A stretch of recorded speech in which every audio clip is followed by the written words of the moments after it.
നമസ്കാരം. Lights camera action എന്ന നമ്മുടെ ചാനലിലേക്ക് ഒരിക്കൽ കൂടി സ്വാഗതം. ഞാൻ നിങ്ങളുടെ ശാന്തിയുള്ള ദിനേശ്. അഭിമാനത്തോടെ നമുക്ക് പറയാം, ഒരു 7 വയസ്സുകാരൻ, മലയാളിയായ ഒരു 7 വയസ്സുകാരൻ ഇന്ത്യയിലെ മികച്ച ഗായകനായി തിരഞ്ഞെടുക്കുക എന്നൊക്കെ പറഞ്ഞാൽ ആവിർഭാവ് എന്നാണ് കുട്ടിയുടെ പേര്. നിങ്ങൾക്കറിയാമായിരിക്കും, 24-ൽ ഫ്ലവേഴ്സിൽ എം ജി ശ്രീമാൻ്റെ പ്രോഗ്രാമിൽ എം ജി ശ്രീമാർ സ്നേഹത്തോടെ വിളിക്കുന്ന ബാബുക്കുട്ടൻ ആവിർഭാവ് ഹിന്ദി ചാനൽ റിയാലിറ്റി ഷോയിൽ സോണിയുടെ സൂപ്പർ സ്റ്റാർ സിംഗർ എന്ന് പറഞ്ഞ പ്രോഗ്രാമിൽ അദർ ബക്ഷി എന്ന് പറഞ്ഞ വേറൊരു കുട്ടിയുമായിട്ട് ചേർന്ന് 1ാം സമ്മാനം പങ്കിട്ടു. എനിക്ക് ഹിന്ദി തുമാരെന്നൊക്കെ എത്ര അറിയാവൂ. ഈ കുട്ടി ആവിർഭാവ് എന്ന് പറഞ്ഞ മോൻ അവിടെ പോയിട്ട് മുഹമ്മദ് റാഫിയൊക്കെ പാടിയ പാട്ട് പാടുന്ന കണ്ടപ്പോഴേ ഒരു 1.5 പാട്ടുകാരനായിരുന്നു. അപ്പം നമുക്ക് വരും കാലത്ത് ഒരു പിന്നണി ഗായകനെ കിട്ടും എന്നുള്ള കാര്യത്തിൽ യാതൊരു സംശയവും വേണ്ട. അവൻ അച്ഛ അമ്മ എന്ന് പറഞ്ഞു തുടങ്ങിയ പ്രായത്തിൽ പാടാൻ തുടങ്ങിയവനാണ്. എന്തായാലും സമ്മതിക്കണം, ഇടുക്കിക്കാരനാണ്. അപ്പം തലസ്ഥാനത്തൊന്നും ജനിക്കേണ്ടെന്നേ, മിടുക്കുള്ളവനാണെങ്കിൽ ഇടുക്കിയിൽ ജനിച്ചാലും മൂലമറ്റത്ത് ജനിച്ചാലും മതി എന്ന് ആവിർഭാവ് തെളിയിച്ചു. സജിമോൻ സന്ധ്യ ദമ്പതികളുടെ 2 കുട്ടികളുടെ ഒരാളാണ്. അവനെ സംഗീതം പഠിപ്പിച്ചത് മുഴുവൻ അവൻ്റെ ചേച്ചിയാണ്, അനിർവന്യ. എന്തായാലും ഫ്ലവേഴ്സ് ടോപ്പ് സിംഗറിൽ തുടങ്ങി സോണിയുടെ സൂപ്പർ സ്റ്റാർ സിംഗറിൽ ചെന്ന് അവാർഡ് വാങ്ങിയെന്ന് മാത്രമല്ല, അവനും അമ്മയും അച്ഛനും സഹോദരിയും കൂടെ ഫ്ലൈറ്റിൽ വരുമ്പോൾ ആ ഫ്ലൈറ്റിൽ വെച്ച് മേജർ രവിയെ കണ്ടു. മേജർ രവി അടുത്ത് വന്നു, കാര്യങ്ങളൊക്കെ ചോദിച്ചു, സംസാരിച്ചു. അവൻ ആഗ്രഹം പറഞ്ഞു, എനിക്ക് ലാലേട്ടൻ, അവൻ വിളിക്കുന്നത് ലാലേട്ട എന്നാണ്. ആലോചിച്ച് നോക്കിയേ, 7 വയസ്സുകാരൻ പോലും വിളിക്കുന്ന ലാലേട്ട എന്നാണ്. എനിക്ക് ലാലേട്ടനെ ഒന്ന് കാണണമെന്നുണ്ടോ, അതിനെന്താ ഞാൻ ഏർപ്പാടാക്കാമെന്ന് പറഞ്ഞിട്ട് മോഹൻലാലിൻ്റെ അമ്മയുടെ ജന്മദിനത്തിൻ്റെ അന്ന് ഇങ്ങനൊരു മകനുള്ളത് ഭാഗ്യം ചെയ്ത അമ്മ എന്ന് ഞാൻ പറയും. കാരണം ആ അമ്മയുടെ രോഗപീഠകളാൽ കുറേ ദിവസമായിട്ട് കിടപ്പിലാണല്ലോ. ആ അമ്മയെ കൊണ്ടിരുത്തിയിട്ട് അമ്മയുടെ ബർത്ത്ഡേ ആഘോഷിക്കുന്ന രംഗം കണ്ടു.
അതെല്ലാം നോക്കി നിൽക്കുന്ന മകനെ കണ്ടപ്പോൾ, ആ മകൻ്റെ മുഖത്തെ സംതൃപ്തി കണ്ടപ്പോൾ എനിക്കൊരുപാട് സന്തോഷം തോന്നി. കാരണം ഫിലിം നൈറ്റ് എന്ന് പറഞ്ഞ ദ്വൈവാരിക മോഹൻലാൽ സ്പെഷ്യൽ ഇറക്കാനായിട്ട് തീരുമാനിച്ചപ്പോൾ ഞാൻ ഏതാണ്ട് 5-6 ദിവസം പകൽ മുഴുവൻ ഹിൽ വ്യൂവിലെ ഈ പറയുന്ന മങ്കാട്ട് മുടവ് മുകളിലെ അദ്ദേഹത്തിൻ്റെ വീട്ടിലായിരുന്നു.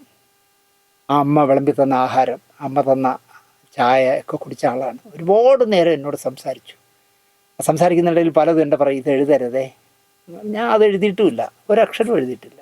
ഒരുപാട് കാര്യങ്ങൾ എന്നോട് പറഞ്ഞു. എന്തായാലും ബോംബെയിൽ നിന്ന് വരുമ്പോൾ മേജറെ കണ്ടു ഫ്ലൈറ്റിൽ. അത് നന്നായി എന്ന് ഞാൻ പറയും. മേജർ മോഹൻലാലിൻ്റെ വീട്ടിലെത്തിച്ചു, ഫോട്ടോകൾ എടുത്തു, പായസം കുടിച്ചു. പാട്ടിലെ ഷാരൂഖ് ഖാൻ എന്നാണ് ഇവനെ വിളിക്കുന്ന ആൾക്കാർ. ഉദിത് നാരായണനെ പോലെ ഒരു സംഗീതജ്ഞൻ എണീറ്റ് നിന്ന് യവനെ കൈയടിക്കുക എന്നൊക്കെ പറഞ്ഞാൽ തീർച്ചയായിട്ടും സമ്മതിക്കണം. ആ മോൻ വളർന്ന് വലുതായി നല്ല നിലയിലെത്തട്ടെ, നല്ലൊരു ഗായകനെ കിട്ടട്ടെ, നമുക്കൊരു ദാസേട്ടനെ പോലെ ഒരു ഗാനഗന്ധർവനെ കിട്ടട്ടെ എന്ന് പ്രാർത്ഥിക്കുന്നു.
നമസ്കാരം.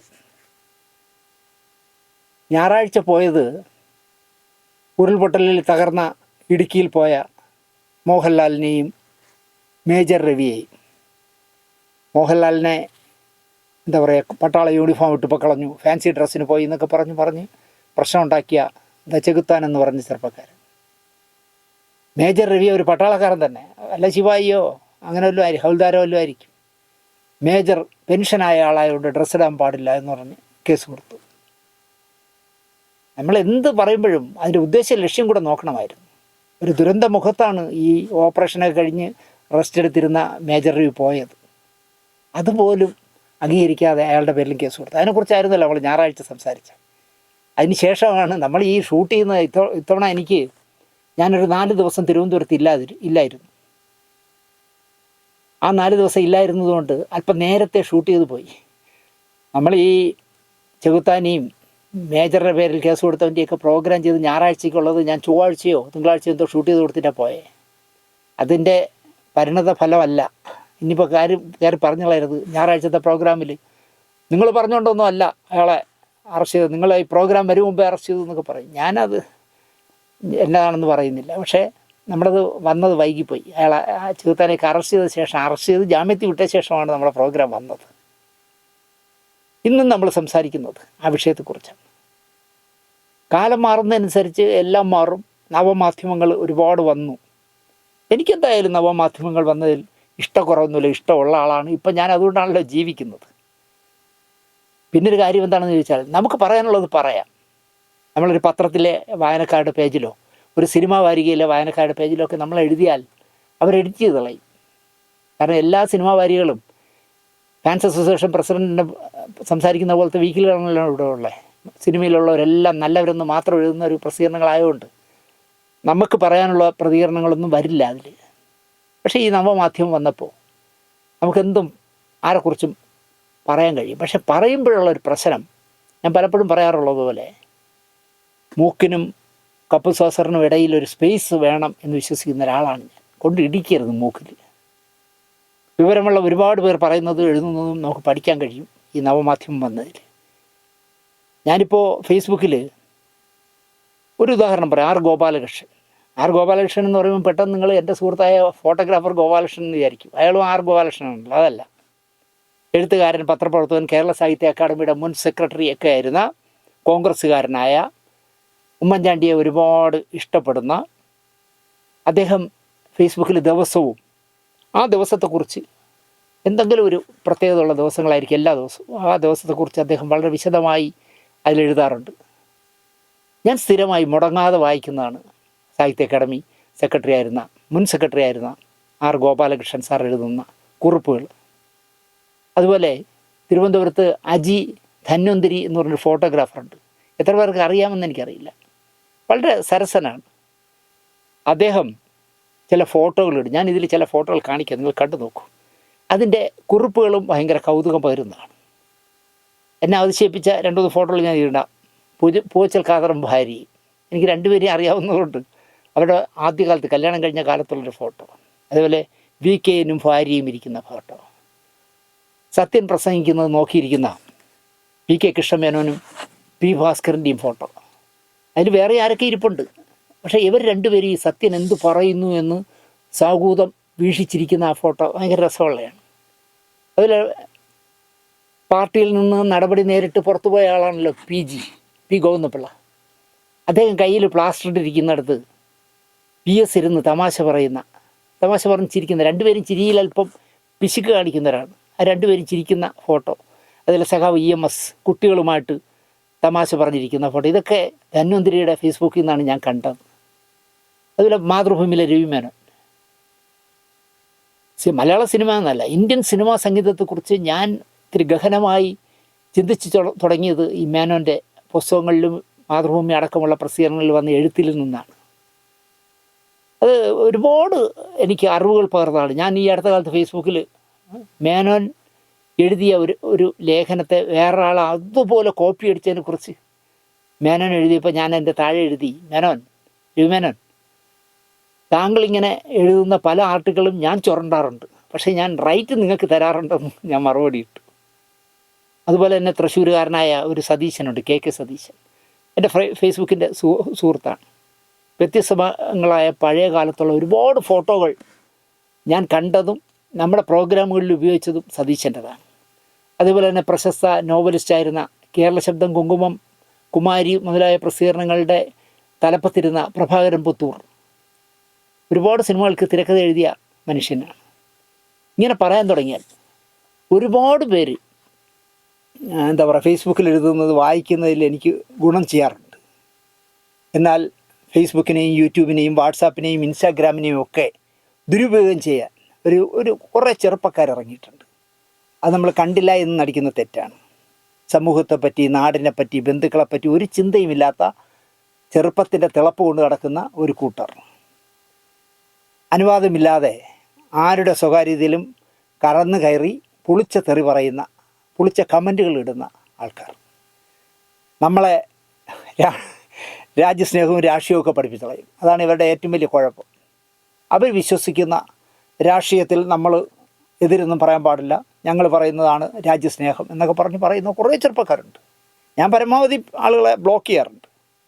എന്തായാലും സൈബർ വിങ്ങും ആഭ്യന്തര വകുപ്പും ഒരു ഉണർവ് വെച്ചതുപോലെ കഴിഞ്ഞ 2-3 ദിവസമായിട്ട് നല്ല ആക്റ്റീവായിരിക്കുന്നു. ഞാൻ പലപ്പോഴും ആലോചിക്കാറുണ്ട്.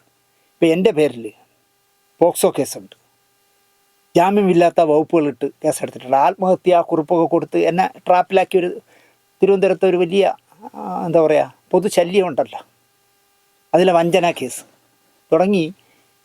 ഇനി സൈബർ കേസിലല്ല, കേരളത്തിലെ എന്തെല്ലാം കേസുകളെടുക്കുക. ഇപ്പം പോലീസിൻ്റെ കൃത്യനിർവഹണത്തിൽ ഇടപെട്ടതിനെക്കുറിച്ച് ADGP ആയിരുന്ന സന്ധി കൊടുത്ത കേസ്, ഇതിൽ ഒന്നും ഫേക്കാണ്, ഒന്നും ശരിയല്ല, സത്യമല്ല. പക്ഷേ എന്നെ ഒന്ന് പൂട്ടുക എന്നുള്ളതിന് വേണ്ടി ചെയ്തതാണ്. ഞാൻ അപ്പോഴൊക്കെ ചിന്തിക്കുമായിരുന്നു, ഈ പിണറായി സർക്കാരിലെ ആഭ്യന്തരത്തിന് എന്ത് പറ്റിയെന്ന്. ഇവിടെ സൈബർ തട്ടിപ്പടക്കം, ബ്ലൂ ഫിലിം കച്ചവടം അടക്കം ലിംഗ വ്യത്യാസമില്ലാതെ നടത്തുന്നു, അനുസ്യൂതം നടക്കുന്നു. അവരാരെയും ഈ സൈബർ വിങ് പൊക്കുന്നില്ല എന്നുള്ളതാണ് എൻ്റെ ഒരു പ്രതിഷേധം. കേന്ദ്ര ഗവൺമെൻറ് നിരോധിച്ച പോർട്ടലുകളിൽ കേരളത്തിൽ നിന്ന് നിരോധിച്ചത് ഒരു പെൺകുട്ടി നടത്തുന്ന നീലച്ചിത്ര നിർമ്മാണത്തിനായിരുന്നു, ആ ചാനലിനായിരുന്നു. എന്തൊരു ചങ്കൂറ്റമെന്നല്ല, ഒരു പെൺകുട്ടി ബ്ലൂ ഫിലിം എടുത്ത് യൂട്യൂബിൽ പോസ്റ്റ് ചെയ്യുന്നു. അവളുടെ ചാനലിനെയാണ് കേരളത്തിൽ നിന്ന് ആകെ പൂട്ടിയത്, ആ ഒരൊറ്റ ചാനലിനെയാണ്. അവളിപ്പോൾ എന്ത് ചെയ്യുന്നു വെച്ചാൽ മറ്റൊരു പേരിൽ നിർബാധം ബ്ലൂ ഫിലിം എടുക്കുന്നു, സംപ്രേഷണം ചെയ്യുന്നു, യൂട്യൂബിലൂടെ എടുക്കുന്നു എന്ന് മാത്രമല്ല, ഒരിക്കൽ കാണാനോ അംഗത്വം എടുക്കാനോ എന്തോ 290 രൂപ എന്തോ അടയ്ക്കണം. ഈ ഞരമ്പ് രോഗികളായ ആളുകൾ അടയ്ക്കുമല്ലോ. അങ്ങനെ അടച്ചവരെ ശരിക്കും പറ്റിച്ചു, ലക്ഷക്കണക്കിന് രൂപ പറ്റിച്ചു, കോടിക്കണക്കായിരിക്കും പറ്റിച്ച് ഞങ്ങളുടെ പൈസ വാങ്ങിയിട്ട് 290 രൂപ വാങ്ങിച്ചിട്ട് ഞങ്ങൾക്ക് തരാത്തെന്താന്ന് പറഞ്ഞാൽ അവർ മെസ്സേജ് ഇട്ട് കമൻറ്റ് ചെയ്തപ്പോൾ മറുപടി വരും, അതിവിടെ ഇരുന്ന ആൾ മാറി, ഞാനിപ്പോൾ പുതിയ ആളാണ്, ഒരിക്കൽ കൂടി 290 ഇടൂ, നിങ്ങൾക്ക് നിർബാധം കാണാനുള്ള ബ്ലൂ ഫിലിം അയച്ചു തരാമെന്നുണ്ട്. അങ്ങനെ ഒരാൾ എനിക്ക് അതെല്ലാം കൂടെ എനിക്കടുത്ത് അയച്ചു തന്നു. സാറേ ഇതാ കണ്ടോ സാറേ, ഇങ്ങനെ പറ്റിച്ച് ഞങ്ങളെ, പാൽപ്പായസം കുടിച്ചുകൊണ്ടിരുന്ന ഞങ്ങളെ കേന്ദ്ര ഗവൺമെൻറ് പൂട്ടി, ഇപ്പോൾ പാൽപ്പായസം പോയിട്ട് ഇപ്പോൾ അരിപ്പായസം എന്തോ തുടങ്ങിയിട്ടുണ്ട്, പക്ഷേ ഞങ്ങളിന്ന് പൈസയും വാങ്ങിച്ചിട്ട് ഇപ്പോൾ അരിപ്പായസവും ഇല്ല പാൽപ്പായസവും ഇല്ല എന്ന് പറഞ്ഞ ഒരാൾ ഞാൻ പറഞ്ഞു നിങ്ങൾ സൈബർ സെല്ലിൽ കൊണ്ടൊന്ന് പരാതി കൊടുക്കും. അപ്പം നിങ്ങൾ ആലോചിക്കേണ്ടത് ലക്ഷക്കണക്കിന് ഞരമ്പ് രോഗികളിൽ നിന്നാണ് കോടിക്കണക്കിന് രൂപ പിരിച്ചെടുത്തത്. പക്ഷേ എന്താ പറയുക, പരാതി പറയുമ്പോൾ ഒരിക്കൽ കൂടി കാശടയ്ക്കാൻ പറയും, അത്രയേ ഉള്ളൂ. ഒന്നുകൂടെ അടക്കി, വൺ മോർ. ഈ തട്ടിപ്പിന് ഇരയായ എത്ര പേരുണ്ടെന്ന് നിങ്ങൾ ആലോചിച്ചു. അവരെക്കുറിച്ച് ഒരു പരിപാടി ചെയ്ത് സാറേ എന്നാണ് എൻ്റെ പറഞ്ഞാൽ പറഞ്ഞു. ഞാൻ ചെയ്യില്ല എന്ന് പറഞ്ഞു. ഞാൻ ചെയ്യില്ല, ആ പെൺകുട്ടിയെക്കുറിച്ച് ഞാൻ ചെയ്യില്ല. എനിക്ക് പരിചയമുണ്ട്, ആ കുട്ടിയെ എനിക്കറിയാം. അവളെപ്പറ്റി ഒരു പ്രോഗ്രാം ചെയ്താൽ ഞാൻ വിട്ടിലാകും എന്നുള്ളതല്ലാതെ അവൾക്കൊന്നും സംഭവിക്കില്ല. അത് ശരി, ഞങ്ങൾ പ്രൊട്ടക്ഷൻ കൊടുക്കുന്ന പാൽപ്പായസം ടീമിനെ നീ അനാവശ്യം പറഞ്ഞു എന്ന് കേട്ട് എൻ്റെ പേര് കേസെടുക്കുക, അല്ലെങ്കിൽ ആ പെൺകുട്ടി കൊണ്ടൊന്ന് കേസ് കൊടുത്താൽ പോരെ എൻ്റെ പേര് കേസെടുക്കുക. ഞാൻ ചെയ്യില്ല. എനിക്ക് വേണ്ടപ്പെട്ടെന്ന് പറഞ്ഞ എന്തിനല്ലേ, വിളിക്കണ്ട. എൻ്റെ ഗുരുനാഥൻ മരിച്ച് BJT ഹാളിൽ കിടക്കുമ്പോൾ അവിടെ കണ്ട കാഴ്ച എന്താണെന്ന് ചോദിച്ചാൽ, ഈ പെൺകുട്ടി കൊണ്ടൊന്ന് റീത്ത് വയ്ക്കുന്നു. ചെക്കന് പത്രക്കാരെല്ലാം ഫോട്ടോ എടുക്കുന്നു. കാരണം പാൽപ്പായസം കുടിപ്പിക്കുന്ന പെൺകുട്ടിയല്ലേ. അവളെ കണ്ടപ്പോൾ ഭയങ്കര സന്തോഷം. റീത്ത് വയ്ക്കുന്ന ഫോട്ടോയൊക്കെ എടുക്കുന്നു. മരിച്ചു കിടക്കുന്ന ഗുരുനാഥൻ്റെ നെഞ്ചത്ത് തന്നെ അവൾ റീത്ത് കൊണ്ട് വെച്ചു. അദ്ദേഹത്തിൻ്റെ മക്കൾ പോലും പറഞ്ഞില്ല വയ്ക്കരുതെന്ന്. ഇനി അവർക്ക് അറിയില്ലേന്ന് എനിക്കറിയില്ല. ചിലപ്പോൾ ഞങ്ങളുടെ അച്ഛൻ്റെ ഏറ്റവും വിശ്വസ്തയായ ശിക്ഷയായിരിക്കും എന്ന് വിചാരിച്ചു കാണും. എന്തായാലും അവൾ കൊണ്ട് വച്ചു. കാരണം വയ്ക്കാൻ അവൾക്ക് യോഗ്യതയുണ്ട്. കാരണം ഇദ്ദേഹത്തിൻ്റെ അസിസ്റ്റൻ്റായിരുന്നു. ഞാനൊക്കെ മാറിയ ശേഷം ഇദ്ദേഹത്തിൻ്റെ അസിസ്റ്റൻ്റായി ഏതോ പടത്തിൽ വർക്ക് ചെയ്ത ശേഷം അദ്ദേഹത്തിൻ്റെ നാഷണൽ അവാർഡൊക്കെ വാങ്ങിച്ച ആ മനുഷ്യൻ്റെ ഇന്ന് പഠിച്ച സംവിധാനം മികവ് വെച്ചാണ് അവൾ ബ്ലൂ ഫിലിം എടുക്കുന്നത്. രസം അതല്ല. വികാര വിവശയായി റീത്തൊക്കെ വച്ചിട്ട് അവൾ നേരെ പോകുന്നത് എങ്ങോട്ട് എന്ന് ശ്രദ്ധിച്ചപ്പോഴാണ് അറിയുന്നത് തലസ്ഥാനത്തെ പോലീസിലെ ഉന്നതരായ ഉദ്യോഗസ്ഥരുടെ ചെന്ന് നിന്നാണ് സംസാരിക്കുന്നത്. അപ്പോൾ ആ പോലീസ് ഉദ്യോഗസ്ഥർക്ക് അറിയില്ലേ ഇത് പാൽപ്പായസം വിളമ്പുന്ന പെൺകുട്ടിയാണെന്ന്? അറിയാം. അവരുമായിട്ടാണ് സംസാരിക്കുന്നത്. സാർ എന്തൊക്കെയുണ്ട് വിശേഷങ്ങൾ എന്നൊക്കെ ചോദിച്ച് സംസാരിക്കുകയാണോ? ഇനി ആ പോലീസ് ഏമാൻ ചോദിക്കുകയായിരിക്കും, പാൽപ്പായസം കേന്ദ്ര ഗവൺമെൻറ് നരേന്ദ്രമോദി പൂട്ടി, അടുത്തേതാണ് അടപ്രഥമനാണോ മറ്റേ കടലപ്പായസമാണോ വയ്ക്കുന്നതെന്നൊക്കെ ആയിരിക്കും ചോദിക്കുന്നത്. അവൾ ഭയങ്കര കാര്യമായിട്ട് കമ്പനി കൂടി അവരോട് സംസാരിച്ചുകൊണ്ടിരിക്കുന്നു. അങ്ങനെ ഉയർന്ന പോലീസ് ഉദ്യോഗസ്ഥരൊക്കെ എൻ്റെ പോക്കറ്റിലുണ്ട് എന്നുള്ള ധൈര്യമാവണം അവൾക്ക്. പരസ്യമായിട്ട് തുണിയും മണിയും ഒന്നും ഇല്ലാതെ, ലെവലേശം പോലും ഇല്ലാതെ, തുണിയുടെ അംശം പോലും ഇല്ലാതെ ബ്ലൂ ഫിലിം ഷൂട്ട് ചെയ്ത് യൂട്യൂബിൽ പോസ്റ്റ് ചെയ്യാനുള്ള ധൈര്യം കിട്ടുന്നതുകൊണ്ടായിരിക്കാം. എൻ്റെ പൊന്നു കൊച്ചേ, ഞാനിതൊക്കെ പറഞ്ഞെന്ന് പറഞ്ഞാൽ നീ നിൻ്റെ അവൾ ഗുണ്ടാ സെറ്റപ്പൊക്കെ ഉണ്ടെന്നാണ് പറഞ്ഞത്. കൂടെ പാർട്ടർമാരൊക്കെ ഗുണ്ടകളെന്നാണ് പറയുന്നത്. നീ ഗുണ്ടകളെയൊന്നും വിട്ടുകളരുതേ, ഞാനൊരു പാവമാണ്. അവൾക്ക് ഭാരതീയ ന്യായ സിംഹിണിയുടെ സംഹിതയുടെ 192(296)B കേരള പോലീസ് ആക്ട് 2011 120 ഒന്നും ഒരു പ്രശ്നമേ അല്ല എന്നുള്ളതാണ്. ഇവിടുത്തെ കേരള സംസ്ഥാനത്തിൻ്റെ 67 എന്ന് പറഞ്ഞ നിയമവും അവർക്ക് ബാധകമല്ല. കാരണം കാമോദ്ദീപമായ പ്രോഗ്രാമുകൾ അല്ലെങ്കിൽ പരാമർശങ്ങൾ നടത്തുന്നവരുടെ പേരിലെടുക്കുന്ന കേസെടുക്കുന്ന വകുപ്പാണ് 67A ആണെന്ന് തോന്നുന്നു. സമൂഹത്തിൽ കുഴപ്പങ്ങൾ ഉണ്ടാക്കുന്ന ആൾക്കാർക്കെതിരെ ചുമത്തുന്നതാണ് 192 വകുപ്പ്. കലാപാഹ്വാനം നടത്തുന്നവർക്കെതിരെയും ഈ വകുപ്പ് ചുമത്താറുണ്ട്. ഭാരതീയ ന്യായ സംഹിത 192, 296B ഉണ്ടാക്കിയ കേന്ദ്രം ഭരിക്കുന്നവരുടെ ഇവിടുത്തെ നേതാവ് ഒരാളുണ്ടല്ലോ, TG മോഹൻദാസ് എന്ന് പറഞ്ഞിട്ട്, അദ്ദേഹത്തിനെതിരെ ഈ വകുപ്പൊന്നും ചുമത്തി കേരളത്തിലെ സംസ്ഥാന പോലീസ് ഒരു കേസും എടുക്കില്ല എന്നുള്ളതാണ് വേറെ രസം. ഒരുപാട് പേര് ഫേസ്ബുക്കിൽ ചോദിച്ചിരിക്കുന്നു, ചെകുത്താൻ്റെ പേരിൽ കേസെടുക്കുന്ന ആർജവം എന്തുകൊണ്ട് TG മോഹൻദാസിൻ്റെ പേരിൽ എടുക്കുന്നില്ല? അയ്യോ, അദ്ദേഹം ഈ ഉരുൾപൊട്ടിയതിനെക്കുറിച്ച് പറയുന്ന അനാവശ്യങ്ങൾ കേട്ടാൽ. കേരളത്തിലുണ്ടായിരുന്ന പഴയൊരു റിപ്പോർട്ടറാണ് അദ്ദേഹത്തെ ഇൻ്റർവ്യൂ ചെയ്യുന്നത്. ABC എന്ന് പറഞ്ഞൊരു ചാനലാണ്. ആ ഉരുൾപൊട്ടതിനെതിരെ ഈ രണ്ട് മഹാന്മാരും കൂടെ ഇരുന്നു. ഇയാൾ എങ്ങനെ കേരളത്തിൽ വർക്ക് ചെയ്തതെന്നാണ് ഞാൻ ആലോചിക്കുന്നത്. ഒരു വിവരദോഷി എന്ന് പറയാം. അവൻ്റെ ചോദ്യങ്ങൾ, അവൻ്റെ മോന്തയുടെ ആക്ഷൻ കാണുമ്പോൾ തന്നെ സത്യം പറഞ്ഞാൽ എതിർവശത്ത് TGക്ക് വരെ ഞാനാണ് ഇരുന്നെങ്കിൽ ഇട്ട് അടിച്ചു കൊടുത്തത്. അങ്ങനത്തെ ഒരുത്തൻ, ഒരു ബോറൻ. അവൻ്റെ ചോദ്യം അവൻ പൊക്കി വിടും മോഹൻദാസിനെ. മോഹൻദാസ് എന്താ പറയുക, ABCD എന്ന് പറഞ്ഞ ABCDF എന്താ പറഞ്ഞൊരു ചാനലാണ്. അതിലിരുന്ന് ഇങ്ങനെ സംസാരിക്കുകയാണ് രണ്ടുപേരും കൂടി. കേട്ടപ്പോൾ സത്യം ഞാൻ തുറന്നു പറയുകയാണ്, വേറെ വിഷമം വിചാരിക്കരുത്. ഇവനെ ഒന്നും കാലിന് പോലും വേണ്ടല്ലോ എന്ന് എനിക്ക് തോന്നി. കാരണം ആ ഉരുൾപൊട്ടലിൻ്റെ സ്ഥലത്ത് ഇതിനെയൊക്കെ പിടിച്ചുകൊണ്ടിരുന്ന ഈ കേരളം രക്ഷപ്പെട്ടെന്ന് എനിക്ക് തോന്നി. സത്യം, അത്ര നിലവാരമില്ലാത്ത ജാതി പറയുന്ന മതം പറയുന്ന ആൾക്കാരാണിവർ. പക്ഷേ കേസെടുക്കുന്നില്ല ഇവന്മാരുടെ പേരിൽ. ഇത്തരം ഐറ്റംസുകളോട് സമൂഹം അകലം പാലിക്കണം എന്നാണ് എനിക്ക് പറയാനുള്ളത്.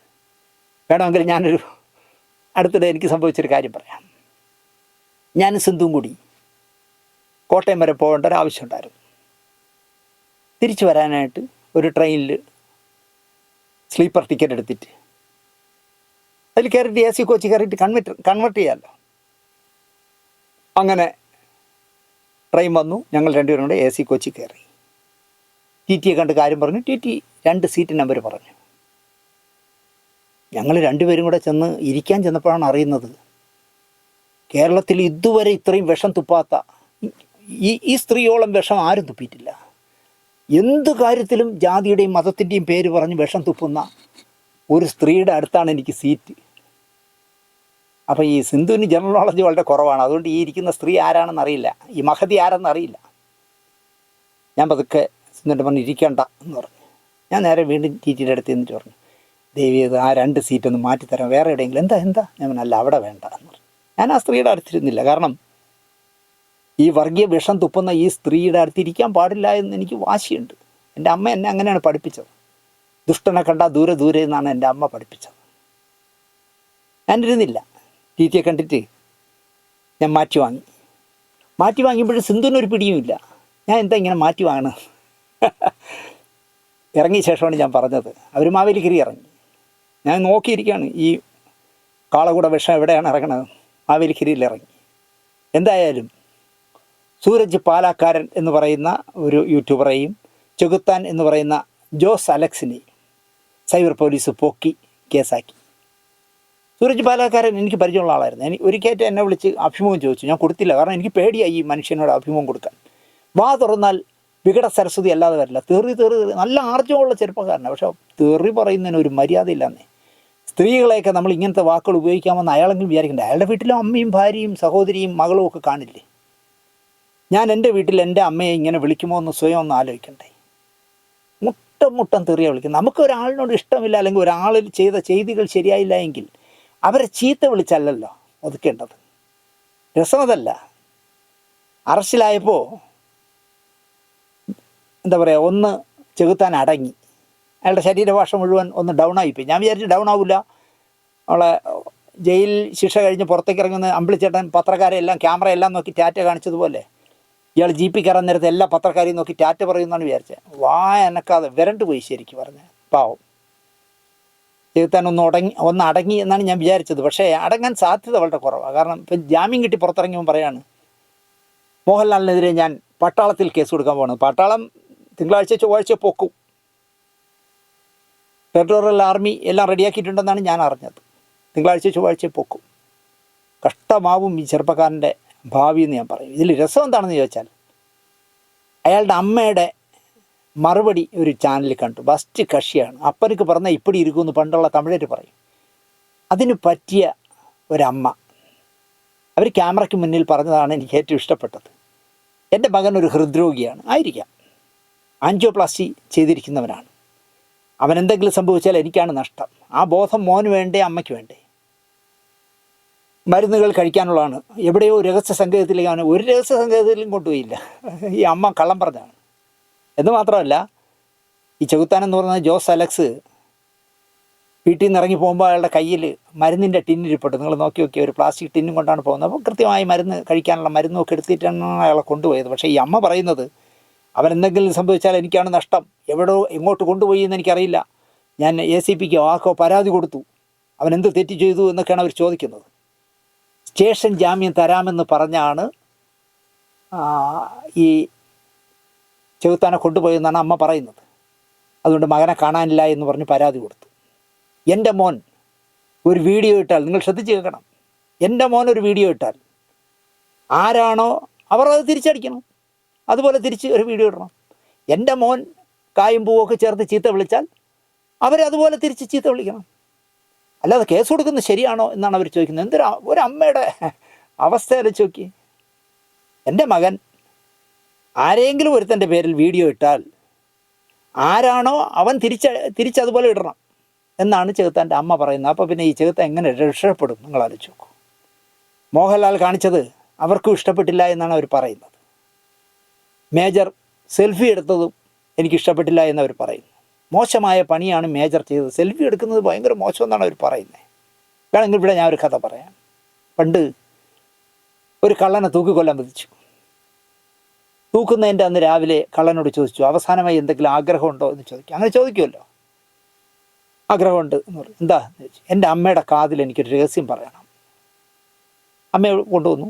അമ്മയുടെ കാതിൽ അവൻ രഹസ്യം പറഞ്ഞു. അവൻ പറഞ്ഞ രഹസ്യം എന്താണെന്ന് ചോദിച്ചാൽ, ഞാൻ സ്കൂളിൽ നിന്ന് എൻ്റെ കൂടെ പഠിച്ച ഒരു കുട്ടിയുടെ പെൻസിൽ മോഷ്ടിച്ചുകൊണ്ട് വന്നപ്പോൾ അന്ന് അമ്മ എന്നെ തല്ലിയിരുന്നുവെങ്കിൽ ഞാൻ ചിലപ്പോൾ നന്നായേനെ. ചുമ്മാ ഒരു പെൻസിൽ കിട്ടിയല്ലോ എന്ന് പറഞ്ഞ് അമ്മ പ്രോത്സാഹിപ്പിച്ചപ്പോഴാണ് ഞാൻ അവിടുന്ന് മറ്റുള്ളവരുടെ പുസ്തകങ്ങളും അവരുടെ പെട്ടികളും അവരുടെ ചോറുപാത്രവും ഒക്കെ മോഷ്ടിച്ച് ഞാനൊരു കള്ളനായി പതിയെ പതിയെ പതിയെ പതിയെ വളർന്നത്. നിങ്ങളൊരു ദ്രോഹിയാണ്, നിങ്ങൾ എന്നെ കൊലയ്ക്ക് കൊടുത്തില്ലേ തള്ളയെന്ന് ചോദിച്ചിട്ട് അവരുടെ കാതിനെ കടിച്ചെടുത്തു എന്നാണ് പറയണേ. അതായിരുന്നു അമ്മയോട് പറഞ്ഞ രഹസ്യം എന്ന് പറയുന്നു. ആ കള്ളൻ കാതിനെ കടിച്ചെടുത്തു എന്ന് പറയുന്നു. എന്ത് ചെയ്യാം? ഒരിക്കലും അമ്മയൊന്നും അങ്ങനെ ന്യായീകരിക്കരുത്. വീട്ടിൽ തലവേദന ആയിരിക്കും ഈ പയ്യൻ, ഈ ചെകുത്താനെ. പക്ഷേ എന്ന് കരുതി മകൻ ചെയ്യുന്ന തെമ്മാടിത്തരങ്ങളെ ന്യായീകരിക്കരുത്. നിങ്ങളെ അവൻ തന്തയ്ക്ക് വിളിച്ചുവെങ്കിൽ നിങ്ങൾ 2 പ്രാവശ്യം തന്തയ്ക്ക് വിളിച്ചോ എന്നാണ് അവർ പറയുന്നത്. അല്ലാതെ കേസൊന്നും കൊടുക്കരുത് എന്ന് പറയുന്നത് വരട്ട് ന്യായമാണ് അമ്മ എന്ന് എനിക്ക് പറയാനുള്ളൂ. ഞാൻ ഒരുപാട് യൂട്യൂബ് കാണുന്ന ആളല്ല.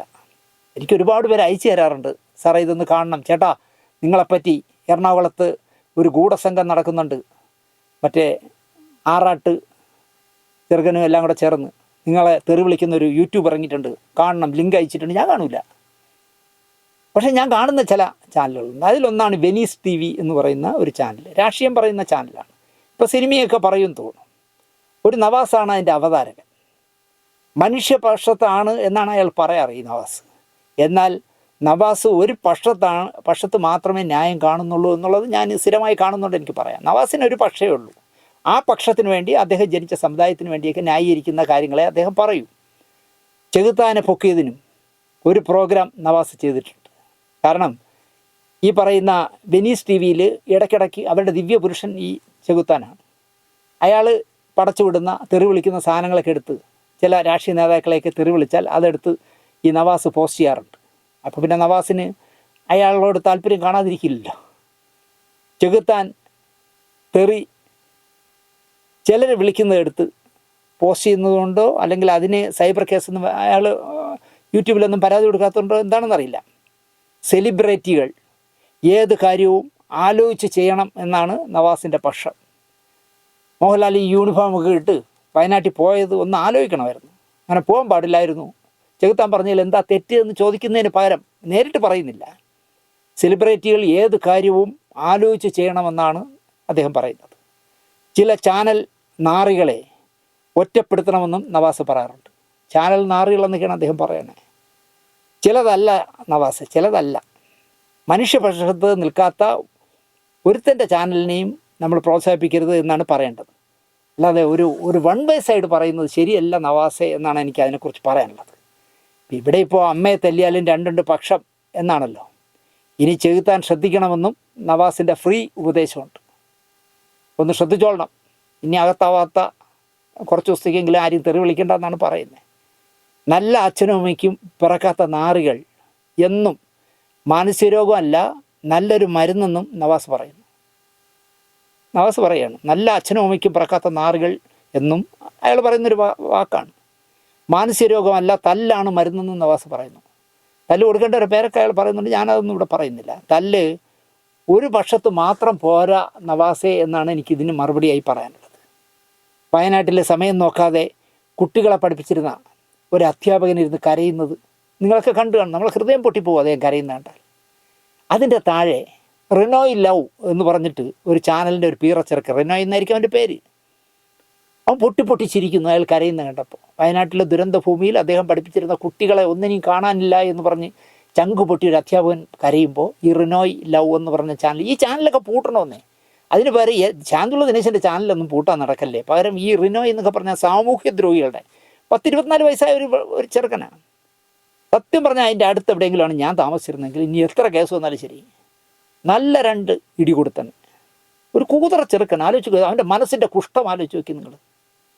ഇവനെയൊക്കെയാണ് സൈബർ പോലീസ് നോട്ടമിടേണ്ടതും പൊക്കേണ്ടതുമെന്ന് ഞാൻ പറയും. അനാഥരായ പെൺകുട്ടികളുണ്ടെങ്കിൽ ഞാൻ അവരെ കൂട്ടാം. ഒരുത്തൻ എഴുതിയ മെസ്സേജാണ്. പെൺകുട്ടികൾ അനാഥരായി പോയിട്ടുണ്ടെങ്കിൽ അവരെ ഞാൻ കൂട്ടാം, പക്ഷേ സഹകരിക്കണം എന്നാണ് ഒരുത്തനിട്ടിരിക്കുന്ന കമൻറ്റ്. ഇവനെയൊക്കെ വീട്ടിലുള്ള അമ്മമാരോ സഹോദരിമാരോ ഉണ്ടെങ്കിൽ അവർ കറുക്കത്തിയെടുത്ത് എൻ്റെ മറുവശം മാടെന്ന് പറയുന്ന സ്ഥലമുണ്ടല്ലോ, മറുവശം മുനയില്ലാത്ത വശം, ആ വശം വെച്ച് അവൻ്റെ കഴുത്തിനെ അടിച്ചോടിക്കണമെന്ന് ഞാൻ പറയും. എന്തൊരു ക്രൂരമായ കമൻ്റാണ് അവ ഇട്ടതെന്ന് ആലോചിച്ച് നോക്കൂ. ഉറ്റവരും ഉടവരുമായ അച്ഛൻ പോയി, അമ്മ പോയി, സഹോദരങ്ങൾ പോയി, ഭർത്താവ് പോയി, കുട്ടികൾ പോയി, അനാഥരായി പോയ പെൺകുട്ടികൾ, അവരുടെ തേങ്ങലുകൾ കണ്ടിപ്പോൾ ഈ ദ്രോഹി പറയുന്നത് അവരെ ഞാൻ കൂട്ടാം, പക്ഷെ എന്നോട് സഹകരിക്കണം. യവനെപ്പോലുള്ളവരെ വീട്ടിലുള്ളവർ തന്നെ, വീട്ടിലുള്ള പെണ്ണുങ്ങൾ ചൂലിൽ ചാണകം മുക്കി അടിക്കണമെന്ന് ഞാൻ പറയും. എങ്ങനെ തോന്നുന്നു ഈ എന്താ പറയുക ദ്രോഹിക്ക് ഇങ്ങനെ പറയാനെന്നാണ് എനിക്ക് ചോദിക്കാനുള്ളത്. കാരണം അവനും അമ്മയും ഭാര്യയും ആരുമില്ലെങ്കിലും, ഭാര്യയില്ല, സഹോദരിയില്ല, മക്കളില്ല എന്ന് വെച്ചോ, എന്നാലും ഒരു അമ്മയില്ല അവനെ പ്രസവിച്ചു. അവൻ ടെസ്റ്റ് ശിശുവൊന്നും അല്ലല്ലോ. എന്തൊരു ജന്മമാണെന്ന് നിങ്ങൾ ആലോചിച്ച് നോക്കൂ. യവനൊക്കെ ഉള്ളതുകൊണ്ടായിരിക്കണം ഇങ്ങനെ അവിടേക്ക് ഉരുൾപൊട്ടിയതെന്ന് എനിക്ക് തോന്നുന്നു. മോഹൻലാൽ 3 കോടി കൊടുക്കുന്നത് CSR ഫണ്ടിൽ നിന്നാണെന്ന് വേറൊരു സാറിൻ്റെ കണ്ടെത്തൽ. ഞാൻ ചോദിക്കട്ടെ, അയാൾക്ക് ആവശ്യത്തിലധികം കാശുള്ളതുകൊണ്ട് CSR ഫണ്ട് കൊടുക്കണം നിയമപരമായി. അത് ഞാൻ തിരുവനന്തപുരത്ത് ജനിച്ച ആളായതുകൊണ്ട് തിരുവനന്തപുരത്തുള്ള പാർക്കിനും തിരുവനന്തപുരത്തുള്ള മ്യൂസിയത്തിനും തിരുവനന്തപുരത്തുള്ള പത്മനാഭസ്വാമി ക്ഷേത്രത്തിനെ കൊടുക്കുള്ളൂ എന്ന് അയാൾ വാശി പിടിച്ചാൽ നിങ്ങൾ എന്ത് ചെയ്യുമായിരുന്നു?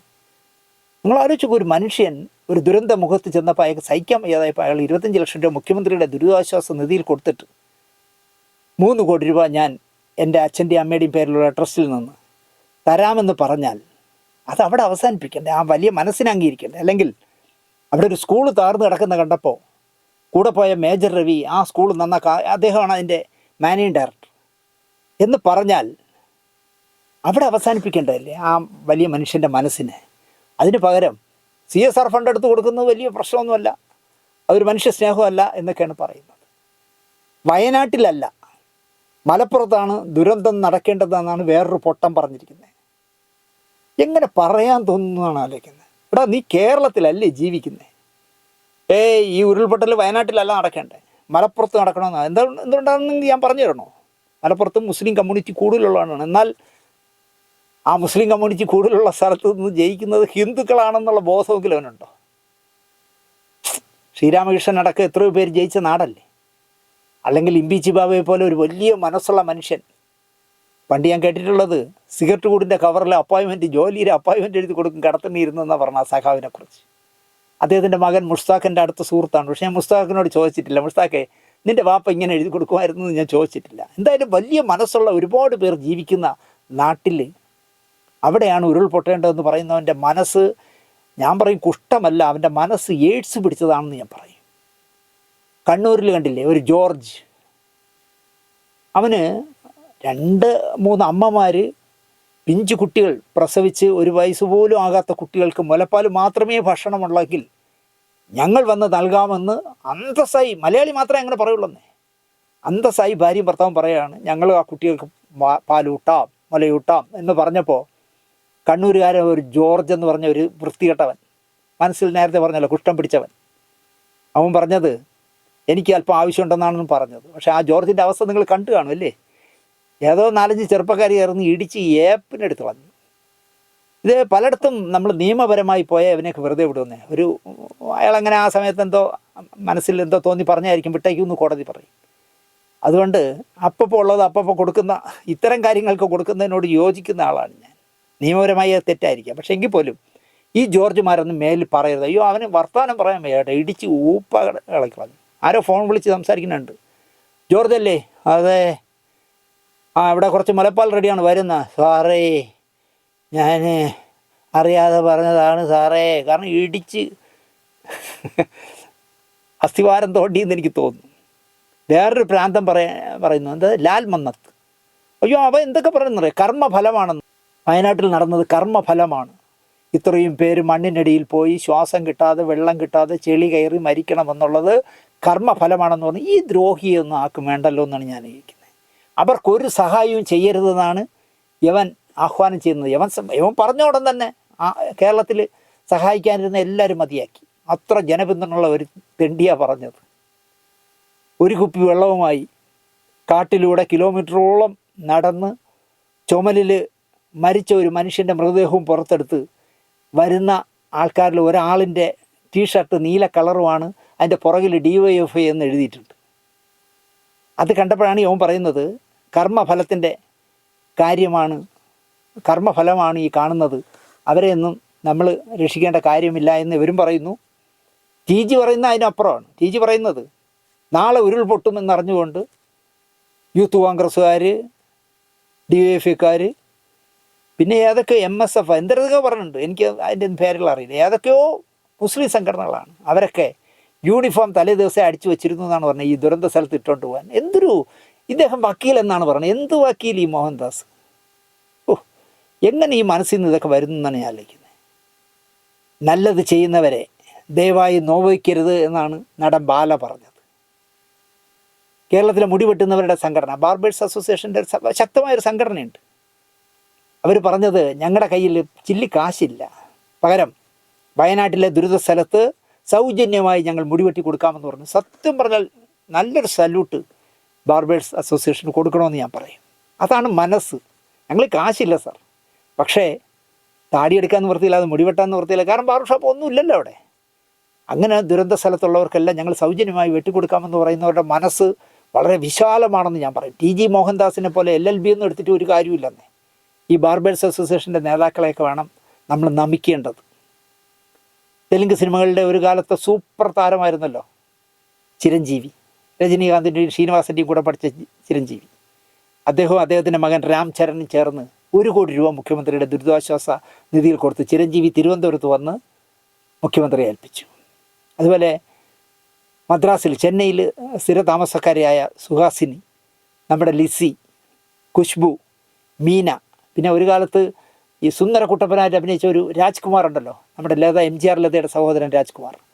ഇവർ 5 പേരും ചേർന്ന് മുഖ്യമന്ത്രിയെ വന്ന് കണ്ടിട്ട് അവർ 5 പേരും കൂടെ ചേർന്ന് 1 കോടി രൂപ മുഖ്യമന്ത്രിയെ ഏൽപ്പിച്ചു. കേരളത്തിൽ നിന്നും ജീവിതം തുടങ്ങിയ ഞങ്ങളുടെ ഒരു ചെറിയ തുക എന്നാണ് ലിസി മറുപടി പറഞ്ഞത്. ലിസി ഏർപ്പെട്ടിരിക്കുമ്പോൾ ഞാൻ വിളിച്ചു, നിങ്ങൾ 5 പേരും കൂടെ വന്നിട്ട് ഒന്നും മിണ്ടാതെ പോയോ എന്ന് കേട്ടു. അപ്പോൾ 5 പേര് ഒന്നിച്ച് വരുമ്പോൾ പിന്നെ അതിനിടയിൽ നമ്മളെ കാണാൻ പറ്റില്ല. അയ്യോ ചേട്ടാ തിരക്കിനിടയും വിട്ടുപോയി എന്നൊക്കെ പറഞ്ഞ് സംസാരിച്ചു. ഞാൻ അഭിനന്ദിച്ചു, കാരണം അവർ 5 പേര് ചേർന്ന് 1 കോടി രൂപ എന്ന് പറയുമ്പോൾ 20 ലക്ഷം രൂപ വീതം 5 പേരിട്ടാലല്ലേ 1 കോടിയാവും. കൊടുത്തല്ലോ.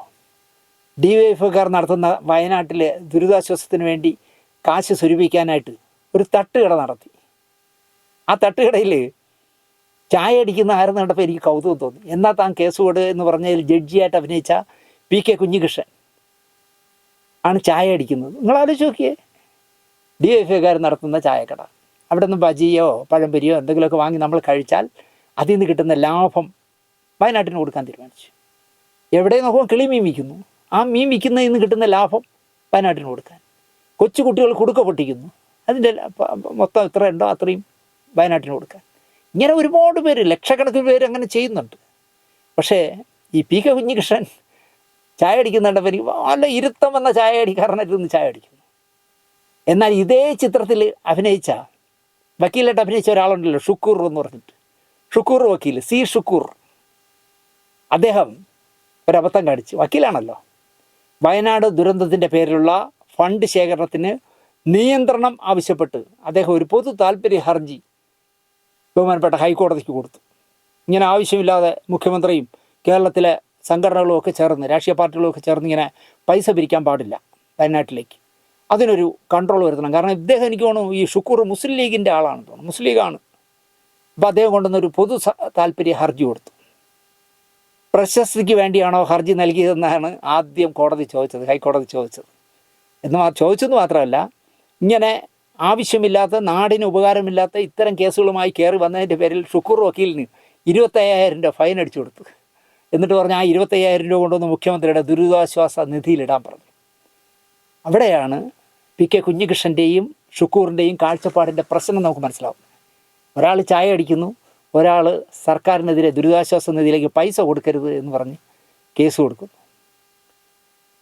മറ്റൊരു മനസ്സിൽ കൊണ്ട വിഷ്വൽ എന്താണെന്ന് ചോദിച്ചാൽ, തമിഴ്നാട്ടിൽ ഇലയിട്ട് സദ്യ വിളമ്പുന്നു, നെടുനീളത്തിൽ, കല്യാണ മണ്ഡപം പോലെ നെടുനീളത്തിൽ സദ്യ വിളമ്പുന്നു. ആളുകൾ തിക്കി തിരക്കി കയറി ഓടിച്ചാടി വന്നിരുന്ന് ആഹാരം കഴിക്കുന്നു, സദ്യ ഉണ്ണുന്നു. പിന്നീടാണ് ഞാൻ അറിയുന്നത് ഈ സദ്യ ഉണ്ണുന്നത് വയനാട്ടിലെ ദുരിതം അനുഭവിക്കുന്ന മലയാളികൾക്ക് സഹായിക്കാൻ വേണ്ടിയാണ്. അതെങ്ങനെയെന്ന് ചോദിച്ചാൽ, സദ്യ ഉണ്ടിട്ട് എണീറ്റ് പോകുമ്പോൾ അവരവരുടെ കയ്യിലുള്ളത്, അതിപ്പോൾ 10 രൂപയാണെങ്കിൽ 10 രൂപ, 20എങ്കിൽ 20, 50എങ്കിൽ 50, 100എങ്കിൽ 100, 10,000എങ്കിൽ 10,000. കയ്യിലുള്ളത് ഇലയുടെ അടിയിൽ, ഈ കഴിച്ച ഇലയുടെ അടിയിൽ വെച്ചിട്ടൊക്കെ പോകും. ആരും ആരുടെയും പേരോ നാളോ ഒന്നും പറയുന്നില്ല. ആ ഇല എടുക്കുമ്പോൾ അപ്പോഴാണ് നമ്മൾ അറിയണം, അയ്യോ ഇത് 500, ഇത് 500, ഇതാ 10, ഇതാ 20 എന്ന് പറഞ്ഞ് എത്രയോ 1000 രൂപ, എത്രയോ ലക്ഷം രൂപ ആ സദ്യയിൽ നിന്ന് പിരിച്ചെടുത്തു. 25,000 രൂപ വരെ വച്ചിട്ട് പോയ ആളുകളുണ്ട്. ആലോചിച്ച് പോകും. ഞാൻ അവരെയൊക്കെ സത്യം പറഞ്ഞാൽ മനസ്സുകൊണ്ട് നമിക്കുന്നു. ഒരു സദ്യ കൊണ്ടിട്ട് 25,000 രൂപ വച്ചിട്ട് പോകാനുള്ളൊരു മനസ്സുണ്ടല്ലോ. നമുക്ക് ഇവിടെ പ്രതിപാദിച്ച പലർക്കും ഇല്ലാത്ത, അല്ലെങ്കിൽ ഷുക്കൂർ വക്കീലിനെ പോലുള്ളവർക്ക് ഇല്ലാത്ത മനസ്സ്. അതിൽ മിമിക്രി കലാകാരന്മാരുടെ സംഘടന കേരളത്തിലെ ആരൊക്കെ നിൽക്കുന്നുണ്ട് മുഖ്യമന്ത്രിയുടെ അടുത്ത് 5 ലക്ഷം രൂപ കൊണ്ട് കൊടുത്തു. മിമിക്രി കലാകാരന്മാരുടെ സംഘടന ദുരിതാശ്വാസത്തിന് പിച്ചക്കാശ് നൽകി സൂപ്പർ സ്റ്റാറുകൾക്ക് നാണമില്ലേ എന്നാണ് വേറൊരു മഹാൻ തിരുവനന്തപുരത്ത് നിന്നുള്ളത് ചോദിച്ചത്. KM ഷാജഹാൻ. അറിഞ്ഞൂടെ? പണ്ട് അച്യുതാനന്ദനെ വെട്ടിലാക്കിയ, അച്യുതാനന്ദനെയും പിണറായി വിജയനെയും 2 പാത്രത്തിലാക്കിയ മഹാനാണല്ലോ ഈ പറയുന്ന KM ഷാജഹാൻ. ഇപ്പോൾ ഏത് ഇലക്ഷൻ നടന്നാലും അവിടെയൊക്കെ കയറി നിൽക്കും, നോർക്കയ്ക്കും താഴെ വോട്ട് വാങ്ങിക്കാനായിട്ട്. പക്ഷേ സ്വന്തമായൊരു ചാനലുണ്ട്. നിരന്തരമായി ചീത്ത വിളിക്കുന്ന മോഹൻലാലിനെയാണ്. പക്ഷേ ഇത്തവണ അദ്ദേഹം മമ്മൂട്ടിയെ കൂടെ ചേർത്ത് ചീത്ത വിളിച്ചു. അദ്ദേഹം പറയുന്നത് ദുരിതാശ്വാസത്തിന് ഈ മമ്മൂട്ടിയും മോഹൻലാലും കൊടുത്തത് പിച്ചക്കാശാണ്, ഇവനൊക്കെ നാണമില്ലേ എന്നാണ് ചോദിക്കുന്നത്. മോഹൻലാലിന് പോസ്റ്റ് പ്രൊഡക്ഷൻ കമ്പനി ഉണ്ടെന്ന് ഞാനിതുവരെ കേട്ടിട്ടില്ല. ഇത് ചുമ്മാ ഈ വലിയ വലിയ വാചകങ്ങൾ അടിച്ച് ഈ കണ്ടുകൊണ്ടിരിക്കുന്ന മണ്ടന്മാരുമായിരിക്കും, അത് ശരി പോസ്റ്റ് പ്രൊഡക്ഷൻ കമ്പനി, അങ്ങനെ ഒരു കമ്പനി ഉണ്ടോ എന്ന് എനിക്കറിയില്ല. സിനിമയിൽ മോഹൻലാലിന് പോസ്റ്റ് പ്രൊഡക്ഷൻ കമ്പനിയുണ്ട്, തിയേറ്ററുണ്ട്, നിർമ്മാണ വിതരണ കമ്പനികളുണ്ട്. സിനിമ വലിയൊരു കച്ചവടമായി മോഹൻലാലും മമ്മൂട്ടിയും മാറ്റിക്കളഞ്ഞു എന്നാണ് വക്കീൽ കൂടിയായ KM ഷാജഹാൻ പറയുന്നത്. ഷാജഹാനെ ഇനി മാനനഷ്ട കേസൊന്നും ഫയൽ കളയരുത്, ഇത്രയും വിവരമില്ലല്ലോ തനിക്കെന്നാണ് ഞാൻ ചോദിക്കുന്നത്. LLB ഒക്കെ എടുത്ത് എങ്ങനെയെന്ന് എനിക്കറിയില്ല. ഒരു പ്രത്യേക ജന്മമാണ് കേട്ടോ, അപാരമായ തൊലിക്കെട്ടിയാണ്. അതിൻ്റെ താഴെയും ഒരുപാട് പേരെ അയാളെ പിന്തുണയ്ക്കുന്നുണ്ടോ എന്നുള്ളതാണ് വേറെ രസം. അയാളുടെ കമ്പനികൾ മാത്രമേ അയാളുടെ സിനിമകൾ കാണിക്കൂ എന്നാണ് ഇദ്ദേഹം കണ്ടുപിടിച്ചൊരു കണ്ടുപിടുത്തം. മോഹൻലാലിൻ്റെ സിനിമകൾ അയാൾ നിർമ്മിച്ചാൽ അയാളുടെ കമ്പനി മാത്രമേ കാണിക്കൂ വിതരണം. ഇപ്പോൾ കേരളം മുഴുവൻ ഹൗസ്ഫുള്ളായിട്ട് ഓടിക്കൊണ്ടിരിക്കുന്ന 50 തിയേറ്ററിൽ എന്തോ റിലീസ് ചെയ്തിട്ട് ഇപ്പോൾ 200 250 തിയേറ്ററിൽ കളിക്കുന്ന ദേവദൂതൻ മോഹൻലാലിൻ്റെ കമ്പനിയാണോ കളിക്കുന്നത്? ഇപ്പോൾ സ്ഫടികം വന്നു, റിലീസ് ചെയ്തല്ലോ, മോഹൻലാലിൻ്റെ കമ്പനിയാണോ കളിച്ചത്? ഈ അടുത്ത കാലത്തൊന്നും ഒരു പടവും മോഹൻലാലിൻ്റെ കമ്പനിയല്ല കളിച്ചത്. പക്ഷേ ഇയാൾ പറയുന്നത് മോഹൻലാൽ അഭിനയിക്കണമെങ്കിൽ അയാളുടെ കമ്പനിക്ക് വിതരണം കൊടുക്കണം, ആധിപത്യം സ്ഥാപിക്കുകയാണ് മോഹൻലാൽ എന്നാണ് ഇയാൾ പറയുന്നത്. അയാളുടെ കമ്പനിയാണ് ആശീർവാദ് സിനിമാസ്. ചിലപ്പോൾ മോഹൻലാലിൻ്റെ കാശ് കാണും, പക്ഷേ എങ്കിലും വിവരക്കേട് പറയരുത്. ആശീർവാദ് സിനിമാസ് ആൻ്റണി പെരുമ്പാവൂരിൻ്റെ ആണ്. മോഹൻലാലിൻ്റെ പൈസ ഉണ്ടോ ഇല്ലെന്ന് നമുക്കറിയേണ്ട കാര്യമില്ല, അത് ആൻ്റണിയും മോഹൻലാലും ഇൻകം ടാക്സ് പറഞ്ഞാൽ മതി. പക്ഷേ ഇയാൾക്ക് നിരന്തരമായി, ഇയാളൊരു എപ്പിസോഡ് ചെയ്തിരുന്നു, നിങ്ങൾ കണ്ടിരിക്കുമല്ലോ, മോഹൻലാലിൻ്റെ ബിനാമിയാണ് ആൻ്റണി പെരുമ്പാവൂർ എന്ന് പറഞ്ഞ് ഒരു കൊതിക്കറവ് എപ്പിസോഡ് ചെയ്തിരുന്നു. അതും ലക്ഷക്കണക്ക് പേര് കണ്ടു എന്ന് തോന്നുന്നു. ഇങ്ങനെ ഇരുന്ന് വാചകം വഴി മാത്രമേ ഈ മനുഷ്യനുള്ളൂ. ഞാൻ ചോദിക്കുന്നത്, ഈ ഷാജഹാൻ, ഈ KM ഷാജഹാൻ ഈ ദുരിതാശ്വാസം ഇപ്പോൾ ദുരന്തത്തിൽ കിടക്കുന്നില്ല വയനാട്, അവിടെ ഒരു കുപ്പി മിനറൽ വാട്ടർ വാങ്ങിച്ചുകൊണ്ട് കൊടുത്തിട്ട് പറയാത്തത് അത് ചെയ്യില്ല. കൊടുക്കുന്നവനെ തെറി വിളിക്കും. കാരണം മോഹൻലാലും മമ്മൂട്ടിയും പിച്ചക്കാശാണ് കൊടുത്തത്, നക്കാ പിച്ച കാശ് കൊടുത്തതെന്നാണ് പറയുന്നത്. എന്ത് ചെയ്യാൻ പറ്റും? മമ്മൂട്ടിക്കുമുണ്ട് കമ്പനി എന്നാണ് ഇയാൾ പറയുന്നത്. ശതകോടീശ്വരന്മാരാണ് ഇവന്മാർ 2. കള്ളപ്പണം വെളുപ്പിക്കുന്ന കച്ചവടം ഉണ്ടെന്ന് പറയുന്നു. അത്രേ, വക്കീലായതുകൊണ്ട് ബുദ്ധിപൂർവ്വം പറയാം, ഉറപ്പിച്ച് പറയുന്നില്ല. കള്ളപ്പണം വെളുപ്പിക്കുന്ന കമ്പനി ഉണ്ടെന്നാണ് ഇദ്ദേഹം പറയുന്നത്. പിന്നെ മുന്തിയ കാറുകളുണ്ട്, അവ വാടകയ്ക്ക് കൊടുക്കും. മോഹൻലാലോ മമ്മൂട്ടിയോ കാറ് വാടകയ്ക്ക് കൊടുത്ത് 10 രൂപ വാങ്ങുന്നത് ഞാൻ കണ്ടിട്ടില്ല. ഇയാൾ എങ്ങനെ കണ്ടു എന്ന് എനിക്കറിയില്ല. അല്ലെങ്കിൽ ഇനി മോഹൻലാലാണ് പറയേണ്ടത്, അല്ലെങ്കിൽ മമ്മൂട്ടിയാണ് പറയേണ്ടത്. കാറുകൾ, മുന്തിയ കാറുകൾ വിലയ്ക്ക് വാങ്ങിയിട്ട് വാടകയ്ക്ക് കൊടുക്കലാണെന്ന് ഇവർക്ക് ജോലി. അഭിനയം മാത്രമല്ല, നിയമവിരുദ്ധമായ ഘടകങ്ങളും ഉണ്ട് എന്ന് ഇയാൾ പറയുന്നു. ഏതൊക്കെ നിയമവിരുദ്ധമായ ഘടകങ്ങൾ? ഇന്ത്യൻ രാഷ്ട്രപതിയുടെ അല്ലെങ്കിൽ ഇന്ത്യയുടെ പുരസ്കാരങ്ങൾ വാങ്ങിയ, പത്മശ്രീ അടക്കം പത്മവിഭൂഷൺ അടക്കം വാങ്ങിയ മമ്മൂട്ടിക്കും മോഹൻലാലിനും നിയമപരമല്ലാത്ത എന്തെല്ലാം കാര്യങ്ങൾ അവർ ചെയ്യുന്നുണ്ട് എന്നുള്ളത് പറയേണ്ട ഉത്തരവാദിത്വം ഷാജഹാനുണ്ട് എന്ന് വിശ്വസിക്കുന്ന ഒരാളാണ് ഞാൻ. വേണമെങ്കിൽ ചെകുത്താനെ പൊക്കിയതുപോലെ സൈബർ വിങ്ങിന് ഇയാളെയും പൊക്കാം. ഇയാളുടെയും ചോദിക്കണം, എന്തൊക്കെയാണ് അവർ ചെയ്യുന്നത്? ഒരു ഇന്ത്യൻ കറൻസി മാറ്റി ഡോളറാക്കുന്നുണ്ടോ? കള്ളപ്പണം വെളുപ്പിക്കുന്നുണ്ടോ? അവരെല്ലാം പണമെല്ലാം കൊണ്ടുവന്ന് ഗൾഫിലാണോ ഡംപ് ചെയ്യുന്നതെന്നൊക്കെ ചോദിക്കണം. ഇയാൾ ഏത് സോഴ്സെന്ന് ഇയാൾ പറയണ്ടേ? അതിന് വരെ ഇയാൾ പറയുന്നത് മുന്തിയ കാറുകളുണ്ട്, അതെല്ലാം വാടകയ്ക്ക് കൊടുക്കുമെന്നൊക്കെയാണ് പറയുന്നത്. 450 കോടി മോഹൻലാലിന് ഉണ്ട് എന്നാണ് ഔദ്യോഗിക കണക്കെന്ന് അയാൾ പറയുന്നു. അയാൾ ഗൂഗിളിൽ സെർച്ച് ചെയ്തു തോന്നുന്നു. ഏക ഗൂഗിളിൽ സെർച്ച് ചെയ്യലാണ് സ്ഥിരം പരിപാടി. 450 കോടി ഒഫീഷ്യലായിട്ട് എനിക്കുണ്ട് എന്ന് മോഹൻലാൽ ഗൂഗിളിൽ പറഞ്ഞിട്ടുണ്ട്. പക്ഷേ അതിൻ്റെ 5 ഇരട്ടി വരുമെന്നാണ് ഇയാൾ പറയുന്നത്. അത്രയൊന്നും അല്ല, അത് കൂടുതലുണ്ട് എന്ന് അയാൾ പറയുന്നു. പിന്നെ അതുപോലെ തന്നെ TV റിയാലിറ്റി ഷോയുടെ അവതാരകനായി 18 കോടി രൂപ അയാൾ കൈപ്പറ്റുന്നു. ഞാൻ ചാനലിൻ്റെ പേര് പറയില്ല. ഏഷ്യാനെറ്റിൽ നിന്ന് പറ, അതിനെന്താ തല വെട്ടിക്കളയോ? ഏഷ്യാനെറ്റിലെ ഒരു കൂത്തറ പരിപാടി ഉണ്ടല്ലോ, വൃത്തികെട്ടൊരു പരിപാടി, അതിൻ്റെ അവതാരകനാണ് മോഹൻലാൽ. ഞാൻ എപ്പോഴും വിമർശിക്കുന്ന ഒരാളാണ്. ആ പ്രോഗ്രാമിലെ അവതാരകന് 18 കോടി രൂപ കിട്ടുമെന്നാണ് ഇയാൾ പറയുന്നത്. ഇപ്പോൾ ഡിസ്നിയാണ് ആ ചാനൽ നടത്തുന്നത്. അതിൻ്റെ തലവനായ മാധവൻ സാറിനോടോ അല്ലെങ്കിൽ അവിടെ അക്കൗണ്ടിൻ്റെ വിങ്ങിലുള്ള ഏതെങ്കിലും ഉദ്യോഗസ്ഥനോടോ ഇൻകം ടാക്സോ ED ചോദിച്ചാൽ അവർ പറഞ്ഞു കൊടുക്കും. പക്ഷേ ഇയാൾ ആധികാരികമായി പറയുന്നു 18 കോടി രൂപ മോഹൻലാൽ വാങ്ങിക്കുകയാണെന്ന് ബിഗ് ബോസ് എന്ന് പറഞ്ഞ പ്രോഗ്രാമിൽ. പിന്നെ പരസ്യത്തിലൂടെ അയാൾ ശതകോടികൾ മോഹൻലാൽ ഉണ്ടാക്കുന്നു. മോഷ്ടിക്കല്ലല്ലോ ഷാജഹാനെ ഇവരൊക്കെ ചെയ്യുന്നത്, കഷ്ടപ്പെട്ടല്ലേ ഒരു പൈസ ഉണ്ടാക്കണേ. പരസ്യത്തിൽ നിന്ന് ശതകോടികൾ. ഞാൻ കേട്ടെ, ഈ ഷാജഹാൻ്റെ മോന്ത വെച്ചൊരു പരസ്യം ചെയ്താൽ 10 പൈസ കിട്ടുമോ? ആണുങ്ങളുടെ മോന്ത വെച്ചാലല്ലേ പൈസ കിട്ടുമോ? അതുകൊണ്ട് അവർ ചോദിക്കുന്ന പൈസ കൊടുക്കേണ്ടി വരും. ഇപ്പോൾ ഒരു ഉദ്ഘാടനത്തിന് മോഹൻലാലിനെ വിളിച്ചാൽ അല്ലെങ്കിൽ മമ്മൂട്ടിയെ വിളിച്ചാൽ അവരെ കാണാൻ ലക്ഷക്കണക്കിന് ആൾ കൂടുന്നുണ്ടല്ലേ അവർക്ക് പൈസ കൊടുത്ത് കൊണ്ടുവരണേ. ഷാജഹാൻ്റെ തിരുമോന്ത കാണാൻ ആരെങ്കിലും വരുമോ? അതെന്താ ഷാജഹാൻ ആലോചിക്കാത്തതെന്ന് എനിക്ക് തോന്നുന്നു. പിന്നെ മോഹൻലാലിന് 450 കോടി എന്ന് ഗൂഗിളിൽ പറയുന്നുവെങ്കിലും 1000 കോടിക്ക് മുകളിലുണ്ടെന്നാണ് പുള്ളി പറയണത്. മോഹൻലാലിന് 1000 അല്ല 10,000 കോടി ഉണ്ടെന്ന് വെച്ചോ. അത് ചോദിക്കാൻ കേരളത്തിൽ അല്ലെങ്കിൽ ഇന്ത്യയിൽ ഇൻകം ടാക്സുകാർക്കോ അല്ലെങ്കിൽ EDക്കോ മാത്രമേ അവകാശമുള്ളൂ. എനിക്കും ഷാജഹാനൊന്നും യാതൊരു അവകാശവും ഇല്ല. ഷാജഹാനെ നിങ്ങൾ LLB എവിടെ ഏത് കോളേജിൽ പഠിച്ചെന്നാണ് ഞാൻ ആലോചിക്കുന്നത്. ആ പേപ്പർ ഒന്നുകൂടെ എടുത്ത് പരിശോധിച്ച് നോക്കണം. ജനങ്ങൾ സിനിമ കണ്ടിട്ടാണ് ഇയാൾ കാശുണ്ടാക്കുന്നത്. പുതിയ കണ്ടുപിടുത്തം. ജനങ്ങൾ തിയേറ്ററിൽ കയറി സിനിമ കണ്ടില്ലായിരുന്നെങ്കിൽ മോഹൻലാലിന് കാശുണ്ടാക്കാൻ പറ്റില്ല. മനസ്സിലായില്ലേ? ആളുകളുണ്ടെന്ന് കേസ് കൊടുത്താലല്ലേ ഷാജഹാന് വക്കീലിന് തിന്നാൻ പറ്റൂ. അതെന്താ നിങ്ങൾ ആലോചിക്കാത്തത്? അല്ലാതെ നിങ്ങളുടെ കഴിവുകൊണ്ടാണോ? നിങ്ങൾ സ്വന്തം കുഴിച്ചെടുക്കുകയാണോ വരുമാനം? അല്ലല്ലോ. നിങ്ങൾ വക്കീലായിരിക്കുന്നത് നിങ്ങളെ കാണാൻ എന്നെപ്പോലുള്ളവരും കേസും കൊണ്ട് ഏതെങ്കിലുമൊക്കെ പൊട്ടന്മാർ വന്ന് ചാടുമല്ലോ. നിങ്ങൾ ഒരു പെറ്റി കേസ് അടിക്കേണ്ടതിന് തൂക്ക് കയറി വാങ്ങിച്ചു കൊടുക്കും. അതിന് വരണത് നിങ്ങൾക്ക് കാശ് തരുന്ന അതിനാണ്. അതുപോലെ തന്നെ മോഹൻലാലിനെ വെച്ച് പരസ്യ ചിത്രം എടുത്താൽ പൈസ കൊടുക്കണം. അതിന് ഇദ്ദേഹം പറയുന്നത് 1000 കോടിക്ക് മുകളിലുണ്ടെന്നാണ് പറയുന്നത്. അല്ലെങ്കിൽ ഷാജഹാൻ പറ, ഇപ്പോൾ 25 ലക്ഷം രൂപ മോഹൻലാൽ കൊടുത്തത് അല്ലെങ്കിൽ മമ്മൂട്ടി 20 ലക്ഷം കൊടുത്തതെന്നാണ് പുള്ളി പറയുന്നത്. ഇത് രണ്ടും മോശമായിപ്പോയെങ്കിൽ ഷാജഹാൻ എന്ത് ചെയ്തു അത് പറ.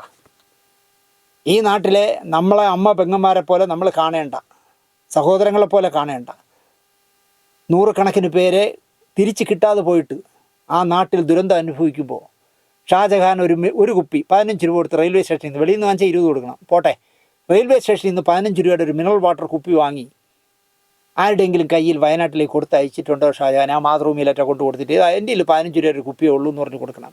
അത് പറയാതെ എന്ത് അന്തസ്സോടെ ഇദ്ദേഹം സംസാരിക്കുന്നു നിങ്ങൾ നോക്കൂ. ഉളുപ്പില്ലാത്തത് കൊണ്ടാണ് മോഹൻലാൽ 25 ലക്ഷം കൊടുത്തതെന്നാണ് ഇദ്ദേഹം പറയുന്നത്. മമ്മൂട്ടി അയാളും അനധികൃതമായ വരുമാനം ഉണ്ടാക്കുന്നു എന്ന് ഇദ്ദേഹം കണ്ടുപിടിച്ചു. മോഹൻലാൽ മാത്രമല്ല മമ്മൂട്ടിയും, ബാക്കി സിനിമയിലുള്ളവരെല്ലാം സത്യവാന്മാരാണ്. മമ്മൂട്ടിയും മോഹൻലാലും മാത്രം അനധികൃതമായി കാശുണ്ടാക്കുന്നവരാണ്. അവിടെയും കയറി ഇയാൾ ഗൂഗിളിൽ തപ്പി. അപ്പം 340 കോടി രൂപയാണ് മമ്മൂട്ടിക്ക് ഉണ്ടെന്ന് ഒഫീഷ്യലായിട്ട് പറയുന്നത്. അത് കള്ളമെന്നാണ് ഇദ്ദേഹം പറയുന്നത്. അത് 20 ലക്ഷം രൂപ മുഖ്യമന്ത്രിക്ക് ദുരിതാശ്വാസത്തിന് കൊടുത്തത് കുറഞ്ഞു പോയി എന്നാണ് ഷാജഹാൻ്റെ പക്ഷം. ചത്തത് സൂപ്പർ സ്റ്റാർ ആക്കിയവരാണെന്നുള്ള ബോധം വേണമെന്നാണ് ഇദ്ദേഹം പറയുന്നത്. അവിടെ വയനാട്ടിൽ മരിച്ചു പോയില്ലേ, കാണാതെ പോയതും കിട്ടിയതുമായ അവരെല്ലാം കൂടി സിനിമ കണ്ടതുകൊണ്ടാണെന്ന്, ആ ചത്തവർ സിനിമ കണ്ടുകൊണ്ടാണെന്ന് മോഹൻലാൽ മമ്മൂട്ടി സൂപ്പർ സ്റ്റാർ ആയത്. ഇവിടെയെങ്കിൽ ആയിരക്കണക്കിന് പേര് അഭിനയിച്ചില്ല, അവരൊക്കെ സൂപ്പർ സ്റ്റാർ ആവാത്തത്. അവരുടെയൊക്കെ സിനിമകൾ ഇവിടെ എല്ലാവരും കണ്ടല്ലോ. അവരൊക്കെ എന്താ സൂപ്പർ സ്റ്റാർ ആവാത്തത് ഷാജഹാനെ? ഇവരെ കയ്യിൽ മരുന്നുണ്ട്, അതുകൊണ്ടാണ് അവർ സൂപ്പർ സ്റ്റാർ ആയത്. അല്ലാതെ തൻ്റെ ഒന്നും ഓശാരം കൊണ്ടല്ല ഷാജഹാനെ. അവരല്ലേ മണ്ണിൻ്റെ അടിയിൽ പോയത്. അതായത് ഇദ്ദേഹത്തിന് സൂപ്പർ സ്റ്റാർ ആക്കിയവരല്ലേ വയനാട്ടിൽ മണ്ണിനടിയിൽ പോയെന്നാണ് ഇയാൾ ചോദിക്കുന്നത്. ലജ്ജ വേണം എന്നാണ് ഇദ്ദേഹം പറയുന്നത്. വീണ്ടും ഞാൻ മോഹൻദാസിലേക്ക് തന്നെ പോകുന്നു. തലേന്ന് തച്ചു വെച്ച ഡ്രസ്സുമിട്ടാണ് DYFIക്കാരും മുസ്ലിം സംഘടനയിലുള്ളവന്മാരും രക്ഷാപ്രവർത്തനത്തിന് പോയത് എന്നാണ് TG പറയുന്നത്. TG 3 ആനകൾ, ഒരു മുത്തശ്ശിക്കും മോൾക്കും കുഞ്ഞിനും രാത്രി കാവലിരുന്ന വിഷ്വൽ കണ്ടോ എന്നാണ് എനിക്ക് ചോദിക്കാനുള്ളത്. കാണണം. മനുഷ്യനേക്കാൾ മൃഗങ്ങൾക്ക് പോലും വിവരമുണ്ട് എന്ന് അറിയണമെങ്കിൽ. എല്ലാം ഉരുൾപൊട്ടലിൽ തകർന്നു പോയപ്പോൾ ഒരമ്മയും മകളുടെ മകളൊരു കുഞ്ഞും രക്ഷ തേടി കാട്ടിലൂടെ ഓടുമ്പോൾ ഒരു ആനയുടെ മുന്നിൽ ചെന്ന് പെട്ടു. നേരം വെളുക്കുന്നത് വരെ ആ ആന കാവൽ നിന്നു. നിങ്ങൾ ആലോചിച്ച് നോക്കി, ഈ പറയുന്ന മഹാന്മാരെക്കാളും ബുദ്ധിയുണ്ട് ആനയ്ക്ക്, അല്ലെങ്കിൽ മനുഷ്യപ്പറ്റുണ്ട് എന്ന് ഞാൻ പറയും. മൃഗങ്ങൾക്കുള്ള വിവരം പോലും ഇല്ലാത്ത ഇരുകാലി മൃഗങ്ങളാണ് ഈ നാട്ടിലുള്ളത്. അങ്ങനെ ഇരുകാലി മൃഗമാകാൻ ഇറങ്ങരുത് TG എന്നാണ് എനിക്ക് പറയാനുള്ളത്. അതുപോലെ ഈ പറയുന്ന TG മോഹൻദാസ് വയനാട് ദുരന്തത്തിന് എന്ത് ചെയ്തു, എന്ത് നൽകി എന്ന് പറയണം. ദയവ് ഇത് പറയണം, നിങ്ങൾ എന്ത് ചെയ്തു. നിങ്ങൾ ഇനിയിപ്പോൾ മുസ്ലിമിനും ക്രിസ്ത്യാനിക്കും കൊടുത്തില്ലെങ്കിൽ അവിടെ കുറേ ഹിന്ദുക്കൾ മരിച്ചല്ലോ. അവരുടെ മരണാനന്തര ചെലവിനെങ്കിലും TG മോഹൻദാസ് എന്ത് ചെയ്തു? വാക്കരി ഇടാനുള്ള 100 ഗ്രാം പച്ചരിയെങ്കിലും വാങ്ങിച്ചു കൊടുത്തോ എന്ന് പറയണം. അല്ലെങ്കിൽ ഒരു കെട്ട് തുളസിയിലെങ്കിലും TG മോഹൻദാസ് വാങ്ങി കൊടുത്തിട്ട് വേണം ഇതുപോലുള്ള വാചകങ്ങൾ അടിക്കാനെന്ന് ഞാൻ പറയും. മോഹൻലാലിനെയും മകനെയും പ്രണവിനെയും പുകഴ്ത്തി ജീവിക്കുന്നവനാണ് മേജർ രവി എന്നും TG മോഹൻദാസ് പറയുന്നു. ആലോചിക്ക്, അയാളെ പാർട്ടിയിലുള്ള ആളാണ്. ഈ മോഹൻദാസ് ഏത് പാർട്ടിയെന്ന് ഞാൻ പറയണ്ടല്ലോ. ആ പാർട്ടിയിലുള്ള മേജർ രവിയെക്കുറിച്ച് പറയുകയാണ്, മോഹൻലാലിനെയും മകനെയും പുകഴ്ത്തി ജീവിക്കുന്നവനാണ് മേജർ രവി. പുള്ളി കണ്ടുപിടിച്ചു. മേജർ രവി ഒരു അഹങ്കാരിയുമാണ് എന്നാണ് അദ്ദേഹം പറയുന്നത്. ഞാൻ പരിചയപ്പെട്ട മേജർ രവിക്ക് ഒരു അഹങ്കാരം ഞാൻ കണ്ടിട്ടില്ല. ഒരു പാവം മനുഷ്യനാണെന്ന് ഞാൻ പറയും. വീണ്ടും പറയാമോ എന്ന് എനിക്കറിയില്ല. ഉണ്ണി മുകുന്ദൻ എന്ന് പറഞ്ഞ് വേറൊരു അദ്ദേഹത്തിൻ്റെ പാർട്ടിയിലുള്ളൊരു നടനുണ്ടല്ലോ, തടിയൻ. അവൻ മേജർ രവി ചെയ്യുന്ന സിനിമയിലേക്ക് അവനെ ബുക്ക് ചെയ്തു. സമയമായപ്പോൾ അവൻ വലിഞ്ഞളഞ്ഞു. അങ്ങനെ ആ പ്രോജക്റ്റ് നടന്നില്ല. ജോഷി സാറിൻ്റെ ഒരു പടത്തിൻ്റെ ഷൂട്ടിംഗ് എറണാകുളത്ത് നടക്കുമ്പോൾ ഫൈറ്റ് എടുക്കുന്നത് കാണാനായിട്ട് മേജർ രവി അങ്ങോട്ട് പോയി. മേജർ രവി ചെല്ലുന്നതിന് മുമ്പ് ജോഷി സാറിൻ്റെ സെറ്റിൽ ഫൈറ്റ് കാണാനായിട്ട് ഉണ്ണി മുകുന്ദനും ചെന്നിരുന്നു. ഉണ്ണി മുകുന്ദൻ തിരിച്ചു പോകാനായിട്ട് കാറിനടുത്തേക്ക് വരുമ്പോൾ മേജർ രവി അങ്ങോട്ട് പോകുമായിരുന്നു. മേജർ രവി ചോദിച്ചു, നിന്നെ ഞാൻ എൻ്റെ പടത്തിൽ വിളിച്ച് വരാമെന്ന് പറഞ്ഞിട്ട് നീ എന്നെ പറ്റിച്ചെന്തിനെന്നൊക്കെ പറഞ്ഞ് എന്തൊക്കെയോ അങ്ങോട്ടും ഇങ്ങോട്ടും വർത്തമാനത്തിനിടയിൽ മേജർ രവിക്ക് ഒരു അബദ്ധം പറ്റി. ഹിന്ദിയിൽ 4 തെറി വിളിച്ചു അയാളെ. ഇവൻ ഗുജറാത്തിൽ ജനിച്ചവനായതുകൊണ്ട് ഈ ഉണ്ണി മുകുന്ദന് ഹിന്ദിയിൽ അർത്ഥം അറിയാം, എന്താണ് വിളിക്കുന്നത് തെറിയെന്ന്. ഇപ്പം എന്നെയാണ് വിളിച്ചാൽ മനസ്സിലാവില്ല, എനിക്ക് ഹിന്ദിയല്ലേ, എനിക്ക് ഹിന്ദി ABCD അറിയില്ല. അപ്പോൾ ഉണ്ണി മുകുന്ദൻ പറഞ്ഞു, എന്നെ അങ്ങനെ തെറി വിളിക്കരുത്, എൻ്റെ വീട്ടുകാരെ തെറി വിളിക്കരുത് എന്നൊക്കെ പറഞ്ഞു. പ്രശ്നമായി. മേജർ വിളിച്ചുകൊണ്ടേയിരുന്നു. അതിൻ്റെ ട്രാൻസ്ലേഷൻ ഉണ്ണി മനസ്സിൽ കേട്ടോണ്ട് വരുന്നു. കാരണം അവന് ഹിന്ദി അറിയാം, ജനിച്ചത് അവിടെയല്ലേ. അവൻ പൂച്ച കുഞ്ഞിനെ എടുത്തിട്ട് പോലെ മേജർ രവി ഇവിടെ നിന്ന് എടുത്ത് കാറിൻ്റെ മുകളിൽ കൂടെ അപ്പുറത്തിട്ട്. ഞാൻ ആലോചിക്കുന്നത് ശിവരസനെയൊക്കെ പിടിക്കാൻ പോയ ആ ഗ്രൂപ്പിലുണ്ടായിരുന്ന മനുഷ്യനാണ്. സുവർണക്ഷേത്രത്തിൽ അറ്റാക്കിന് പോയ ആളാണ്, കമാൻഡറാണ്. അതായത് പൂച്ച കുഞ്ഞു പോലെ തൂക്കിയെടുത്ത് അപ്പുറത്തിട്ടു. എന്നിട്ട് അവൻ പോയി. മേജർ രവി കൊണ്ടുവന്ന് ഞങ്ങളുടെ FK ഡയറക്ടേഴ്സ് യൂണിയൻ ഒരു പരാതി തന്നു. സത്യത്തിൽ ആ പരാതി വായിച്ചപ്പോൾ എനിക്ക് നാണം തോന്നി. അയ്യേ, മേജർ ഇങ്ങനെയൊക്കെ പരാതി, അടി കിട്ടിയാൽ പോലും വെളിയിൽ പറയാതിരിക്കണ്ടേ. പക്ഷെ അങ്ങനെ ഒരു ശുദ്ധനായതുകൊണ്ട് പരാതി തന്നു. ആ പരാതി ഞങ്ങൾ എടുത്തില്ല, പുറത്ത് വിടണ്ട, നാണക്കേടാണെന്ന് പറഞ്ഞ് അവസാനിപ്പിച്ചു. അതാണ് മേജർ രവി. പക്ഷേ ഞാൻ പറയാൻ വന്നതല്ല, ആ മേജർ രവി ഉണ്ണി മുകുന്ദൻ ഇപ്പോൾ ഏറ്റവും അടുത്ത അനിയനും ചേട്ടനുമാണ്.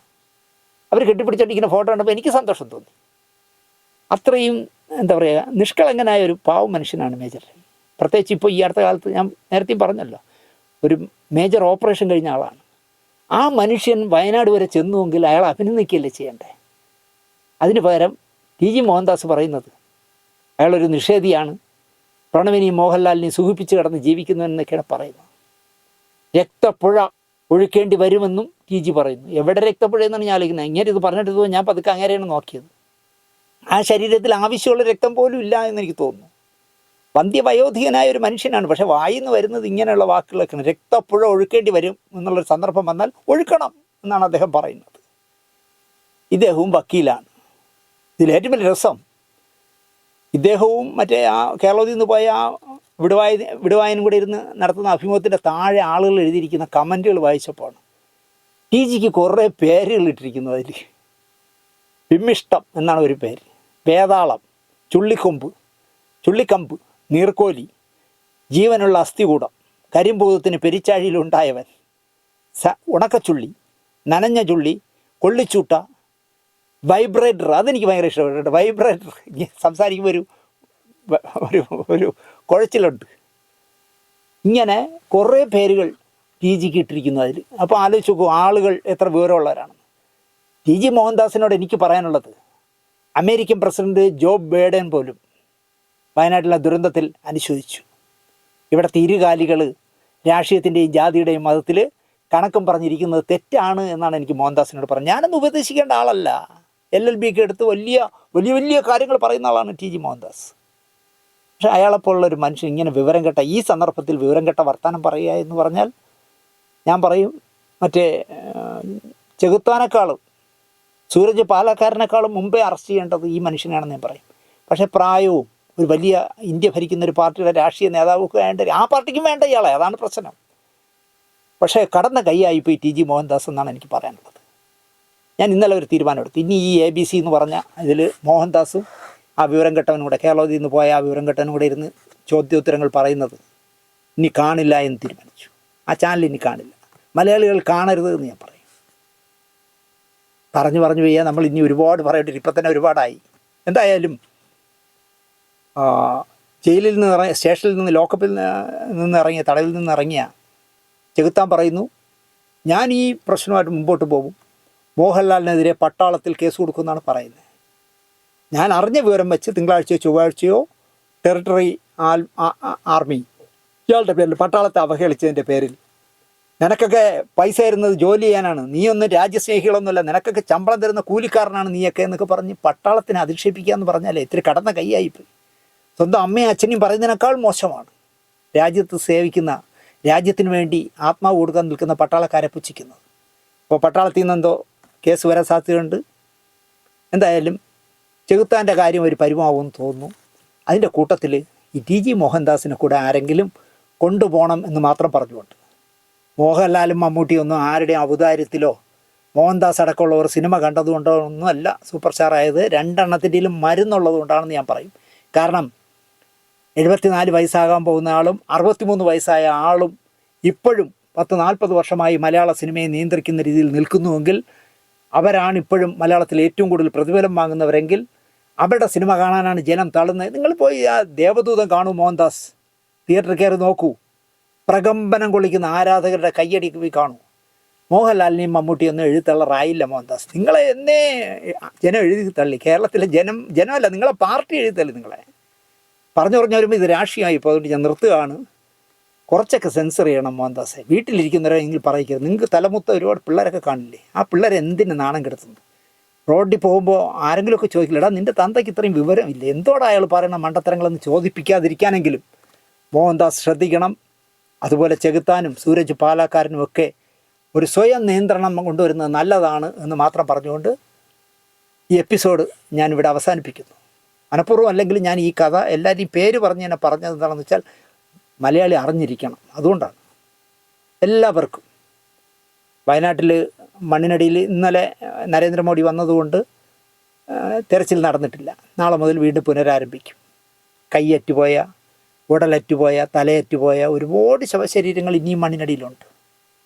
അവരുടെ എല്ലാം ആത്മാവിന് നിത്യശാന്തി നേർന്നുകൊണ്ട് ഇനിയെങ്കിലും ഇതുപോലൊരു ദുരന്തമുഖത്തിൽ നമ്മുടെ സംസ്ഥാനം നിൽക്കുമ്പോൾ തമിഴൻ കാണിക്കുന്ന മര്യാദയെങ്കിലും മലയാളി കാണിക്കണം എന്ന് മാത്രം അഭ്യർത്ഥിച്ചുകൊണ്ട് ഈ എപ്പിസോഡ് ഇവിടെ അവസാനിപ്പിക്കുന്നു. പാറയ്ക്ക് കാറ്റ് പിടിച്ചതുപോലെയാണ് മോഹൻലാൽ ഇരിക്കാറെന്ന് ഞാൻ ഞായറാഴ്ചത്തെ പ്രോഗ്രാമിൽ പറഞ്ഞു. പക്ഷേ എന്തായാലും അമ്മയുടെ സെക്രട്ടറിയായി സിദ്ദിഖ് വന്നപ്പോൾ, ജനറൽ സെക്രട്ടറി ആയിട്ട് സിദ്ദിഖ് വന്നപ്പോൾ, ആ സംഘടന, ഇങ്ങനൊരു സംഘടനയുണ്ട്, ആ സംഘടനയ്ക്ക് ആർജവമുള്ളൊരു ജനറൽ സെക്രട്ടറി ഉണ്ടെന്ന് തെളിയിച്ചു. അതിന് സിദ്ദിഖിനൊരു നല്ല നമസ്കാരം പറയുന്നു. ഒപ്പം സിദ്ദിഖിനോട് ഞാൻ പറയുന്നു, അമ്മയുടെ ജനറൽ സെക്രട്ടറി എന്ന് പറഞ്ഞ പദവിയിലിരിക്കുമ്പോൾ സിദ്ദിഖും ശ്രദ്ധിക്കണം എന്ന് മാത്രം പറഞ്ഞുകൊണ്ട്, ഇത് കൂടുതൽ ഞാൻ പറയുന്നില്ല, അതിലെല്ലാം അടങ്ങിയിട്ടുണ്ടെന്ന് സിദ്ദിഖിന് മനസ്സിലാവും. എന്തായാലും എല്ലാവർക്കും, ഈ പ്രോഗ്രാം കണ്ട എല്ലാവർക്കും ഹൃദയത്തിൻ്റെ ഭാഷയിൽ നന്ദി, നമസ്കാരം.